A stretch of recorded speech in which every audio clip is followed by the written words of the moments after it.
જસદણમાં આવારા તત્વો દ્વારા આતંક મચાવી તોડફોડ કરી અને વેપારીઓના ઘરની બહાર પડેલા માલને પેટ્રોલ લગાડી સળગાવી દેવામાં આવ્યો હતો। જસદણના ગોકુળ ચોકમાં રહેતા અને ઇલેક્ટ્રિકનો ધંધો કરતા સલીમભાઈના ઘરે રાત્રિના 11:30 વાગ્યાના સુમારે બે આવારા તત્વો ઘરની બહાર બીભત્સ શબ્દો બોલી અને બહાર પડેલા માલને તોડફોડ કરે છે। તેના સીસીટીવી ફૂટેજ પણ સામે આવ્યા છે। જસદણ પોલીસ સ્ટેશનમાં ફરિયાદ નોંધાવવામાં આવી છે। તાત્કાલિક પોલીસ દ્વારા બે આરોપીઓમાંથી એકની ધરપકડ પણ કરવામાં આવી છે અને ત્યારબાદ કરણભાઈ નામના વ્યક્તિ દ્વારા સલીમભાઈને ધમકી આપવામાં આવી છે કે રાત્રે તારું ઘર સળગાવી દેવામાં આવશે અને સવારના 5 સાડા 5 દરમિયાન બે વ્યક્તિ સલીમભાઈના ઘરની પાસે આવીને પેટ્રોલનો છંટકાવ કરી આગ લગાવીને ચાલ્યા ગયા હતા।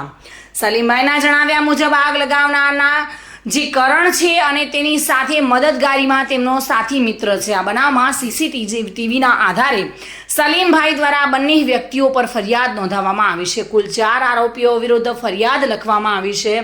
પહેલી ફરિયાદ રાત્રિના તોડફોડ કરી તે બંને આરોપીઓ અલગ હતા અને ત્યારબાદ સવારના પેટ્રોલનો છંટકાવ કરી અને સળગાવવામાં આવેલ તે પણ આરોપીઓ અલગ હતા। આમ 4 આરોપી વિરુદ્ધ જસદણ પોલીસ સ્ટેશનમાં ફરિયાદ નોંધવામાં આવી છે। સલીમભાઈના જણાવ્યા અનુસાર જ્યારે આરોપી આગ લગાવી હતી ત્યારે તાત્કાલિક પડોશમાંથી લોકો પણ જાગી ગયા હતા અને આગને તાત્કાલિક કાબૂમાં લેવામાં આવી હતી। આ લોકોના દ્વારા આગ બુઝાવવામાં ન આવી હોત તો તેઓના ઘરમાં ઇલેક્ટ્રિકનો સામાન પથરાયેલો હતો અને તેઓનો આખો પરિવાર ઘોર નિંદ્રામાં સૂતેલો હતો અને તે સમગ્ર બળીને ખાખ થઈ જાત।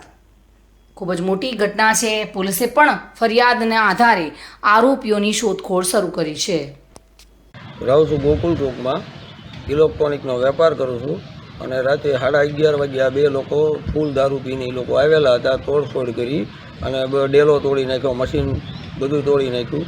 પછી મારા પાડોશીએ કીધું એટલે હું બહાર નીકળ્યો એટલે મેં જોયું કે આ બધું તોડફોડ કરેલ। એક છોકરાને હું લઈ અને પોલીસ સ્ટેશને કેસ કરવા આવ્યો।